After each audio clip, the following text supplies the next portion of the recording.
Video संख्या 4 है आपकी। लेसन आपका पहला ही है अभी तक, राष्ट्रीय चेतना के उदय एवं विकास के कारण, 4th सेमेस्टर। 7 बिंदु हम 3 वीडियो में कर चुके हैं।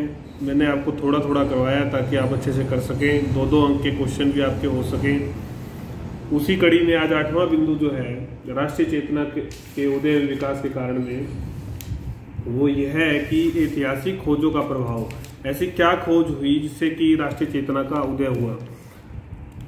अनेक जो साम्राज्यवादी अधिकारी थे, लेखक थे, उन सब ने धारणाएं फैला रखी थी, झूठी धारणाएं फैला रखी थी कि यूरोपीय सभ्यता विशेष श्रेष्ठ है, भारतीय तो किसी काम के ही नहीं है, अयोग्य हैं, भ्रष्ट हैं, इनके भाग्य में तो गुलामी ही लिखी है। इस प्रकार की अनेकों धारणाएं फैला रखी थी। यहाँ तो हमेशा हिंदू मुस्लिम संघर्षरत रहे हैं, लड़ाई झगड़े करते रहे हैं, गुलाम रहे हैं। भारतीय जो धर्म है और समाज जो है पतित है, गिरा हुआ है। इसलिए ये स्व शासन के या खुद ही शासन करने के योग्य नहीं है। ऐसी सारी बातें करके सांस्कृतिक साम्राज्यवाद को स्थापित करने का अंग्रेजों का लक्ष्य था। सांस्कृतिक, किसी भी देश समाज की अगर आपने कमर तोड़नी है तो उसकी संस्कृति को तोड़ दो, उसके सम्मान को तोड़ दो, उसके आत्मनिर्भरता को तोड़ दो। तो यही काम जो है अंग्रेजों ने किया था भारत की शिक्षा प्रणाली को तोड़ के। इसीलिए ये अंग्रेजी शिक्षा को लेके आए थे। इसीलिए इन्होंने और अनेकों काम जो भी की, किताबें जो है आज भी हम बहुत सारा इतिहास गलत पढ़ते हैं इनकी वजह के कारण से ही। तो ये चाहते थे कि भारतीय जो मांग ही नहीं करे, स्व शासन की, गुलामी से छुटकारे की मांग ही ना करे, क्योंकि तुम तो अभागे हो, तुम्हें तो कुछ आता नहीं, अयोग्य हो। इस सारे से आत्मग्लानि का भाव जो है समाज में जाग जाए तो वो समाज कुछ मांगेगा ही नहीं। उनको तो लगेगा कि अंग्रेज तो तुम्हारे लिए देव हैं, सब कुछ अच्छा कर रहे हैं, नहीं तो तुम्हारे यहाँ कभी कुछ अच्छा होने वाला था ही नहीं। ऐसी रणनीति अंग्रेजों ने बनाई। उसमें वो बहुत हद तक कामयाब भी हुए थे, आज भी कामयाब है वो, क्योंकि हमारा समाज आज भी टूटा हुआ है कुछ हद तक। लेकिन कुछ अच्छे लोग भी थे। उन अच्छे लोगों में अगर हम बात करें, William Jones, Max Muller, Roth, ऐसे लोग थे, मोनियर, इन लोगों ने कुछ खोज की। खोज क्या की कि भारतीय जो सभ्यता है वो गिरी हुई नहीं है, वो बहुत ही सम्मानित है, बहुत ही ऊंच है। उनकी एक समृद्ध परंपरा रही है, ये विश्व गुरु रहे हैं। इन्होंने समाज को, दुनिया को, इस सृष्टि को एक विशेष जो है चीजों से जो है चीजें दी हैं। तो ऐसा गुणगान उन लोगों ने किया। इस गुणगान में उन्होंने एक आर्य जाति का सिद्धांत भी प्रतिपादित किया कि जितनी यूरोपीय जातियां कह रही कि हम यूरोप की आर्य श्रेष्ठता से आए हैं, आर्य का मतलब श्रेष्ठ जाति है, तो उन्होंने कहा कि जो भारतीय लोग हैं ये भी आर्य जाति से ही उत्पन्न हुए हैं। तो अब जवाब देते नहीं पड़ता था अंग्रेजों से।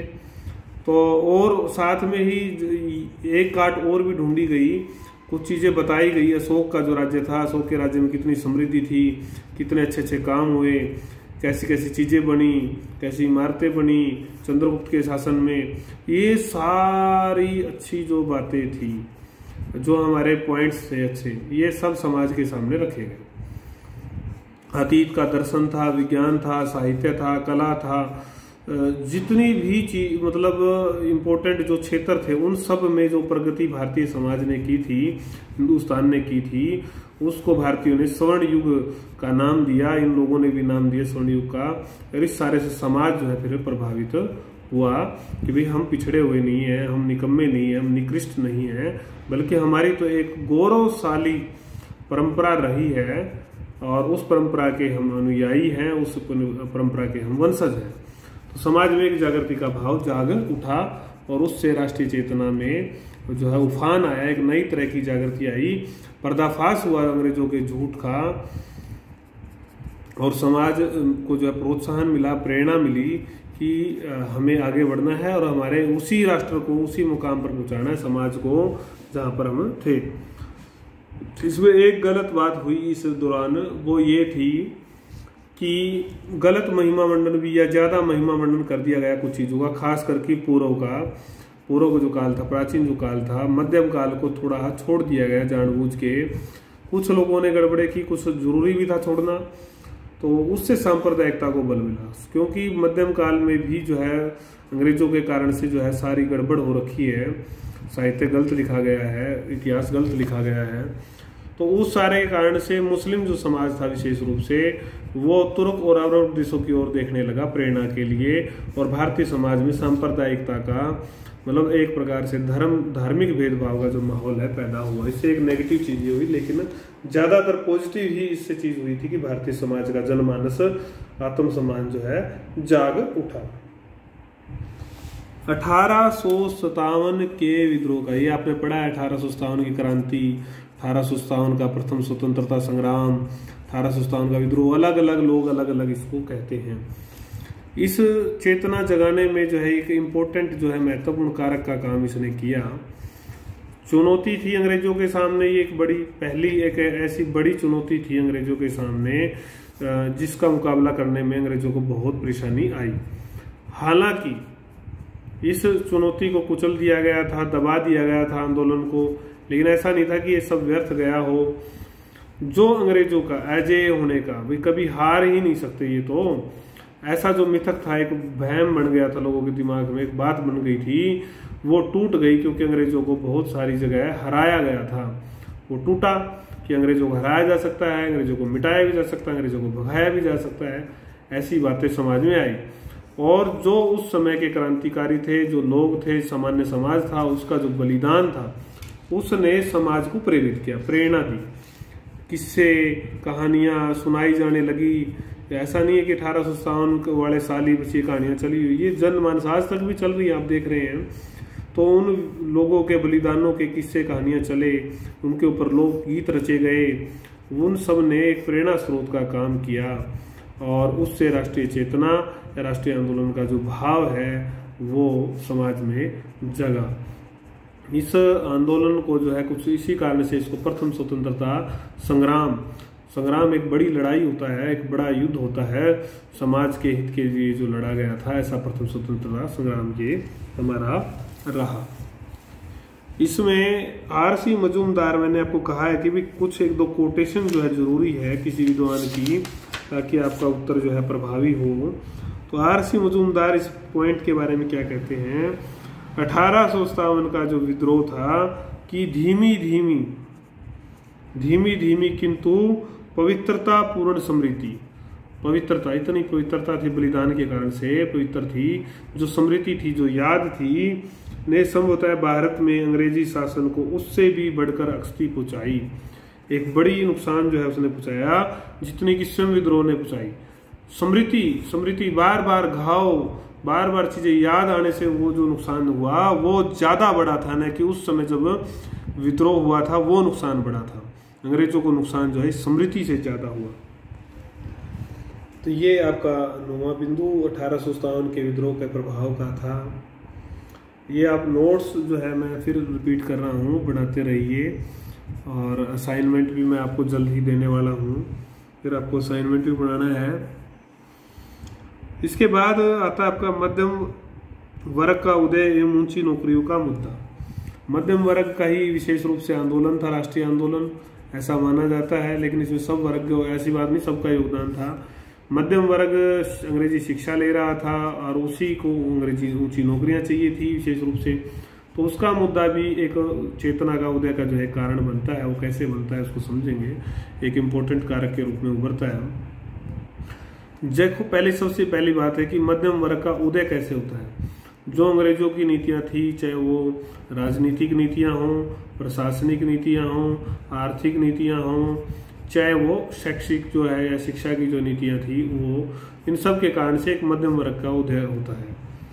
इस सब में सबसे बड़ा जो फैक्टर का काम करता है वो करती है अंग्रेजी शिक्षा का प्रसार, क्योंकि भारतीय लोग जो है ऐसा मानते थे कि इससे सम्मान मिलेगा, इससे नौकरी मिलेगी। तो बहुत सारे मध्यम वर्ग के लोगों ने, या जो समाज उठ रहा था, उन लोगों ने अंग्रेजी शिक्षा हासिल की, नौकरी की चाह थी, लेकिन नौकरी मिली नहीं, क्योंकि इंग्लैंड में भी बहुत मांग थी नौकरी की। छोटी छोटी नौकरियों के लिए तो भारतीय थे, लेकिन बड़ी नौकरियों पर भारतीयों को लिया नहीं गया, ज्यादा क्या बिल्कुल लिया ही नहीं गया। कठोर नियम बना दिए गए, भेदभाव रखा गया, भारतीय भाग ही ना ले इसके परीक्षा में, इसलिए इंग्लैंड में परीक्षा करवाई जाती थी।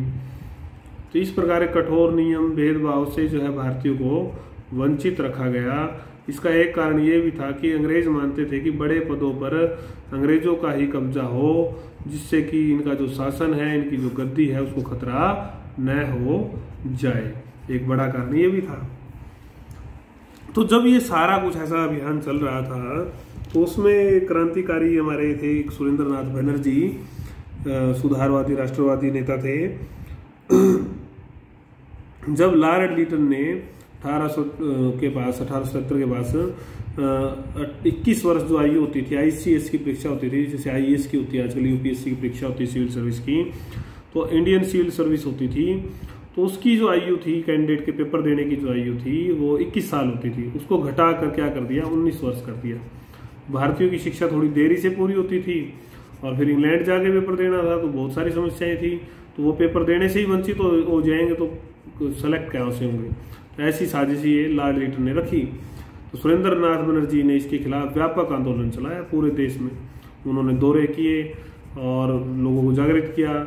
इस सारे से नवीन जो मध्यम वर्ग था, एक नया मध्यम वर्ग जो पनप रहा था, उन सब ने इस बात को समझा और उनके ज्ञान, उनके विचार, उनके मूल्य, उस सब में समानता आई और वो समझने लगे कि एकता से ही इस सारे को खत्म किया जा सकता है, भेदभाव का।